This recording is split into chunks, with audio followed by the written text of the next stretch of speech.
Hi മുത്തുമണീസ്. അപ്പോൾ ഇന്നത്തെ നമ്മുടെ പ്രോഗ്രാം എന്ന് വെച്ചാൽ ആടുജീവിതം കാണാൻ വേണ്ടിയിട്ട് പോകണേ. അപ്പം ഞാനും അണ്ണനും ഒക്കെ കുറേ നാളായിട്ട് കൊതിച്ചിരുന്ന ഫിലിമാണ്.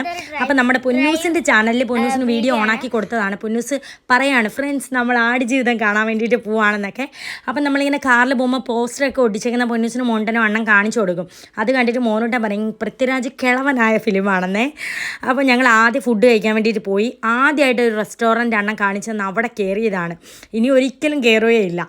അപ്പോൾ നെയ്തോ പറഞ്ഞാണ് ഇതാ കരിഞ്ഞ ദോശയായിപ്പോൾ ഒരിച്ചിരി നെയ്യ് പോലും ഇല്ല. ഞാൻ നെയ്യ് കുറവാണെന്ന് പറഞ്ഞപ്പോഴത്തേക്കും അവരെനിക്കൊരു കിണ്ണിയിലാണ് നെയ്യ് കൊണ്ടു തന്നത് കേട്ടോ. പിന്നെ ബില്ലടയ്ക്കാൻ നേരം അണ്ണ ഇത് കംപ്ലയിൻറ്റ് വന്നപ്പോൾ അവർ പറഞ്ഞത് മുരിഞ്ഞു പോയതാണ്. അങ്ങനെ എങ്ങനെയൊക്കെയോ കഴിച്ചിട്ട് നമ്മൾ നേരെ തിയേറ്ററിൽ വന്നു. സിനിമ ഇറങ്ങി ഇത്രയും ദിവസമായിട്ടും ആൾക്കാർക്ക് ഒരു കുറവുമില്ല. ഹൗസ്ഫുള്ളായിരുന്നു. അത്രയും ജനങ്ങളായിരുന്നു. ഞങ്ങൾ 7:30 ഷോയ്ക്കാണ് പോയത് കേട്ടോ. എനിക്ക് ഭയങ്കര സങ്കടമായി. എൻ്റെ അത്തച്ചിയും അണ്ണനും ഒക്കെ ഒരു പ്രവാസിയായതുകൊണ്ട് എനിക്ക് അതിൻ്റെ ഒരു ഫീൽ ഉണ്ടായിരുന്നു. അപ്പോൾ നിങ്ങൾ സിനിമ കണ്ടോ ഇല്ലയോ എന്നൊക്കെ കമൻറ്റ് ചെയ്യണേ മുത്തുമണീസ്. അടിപൊളി പടം.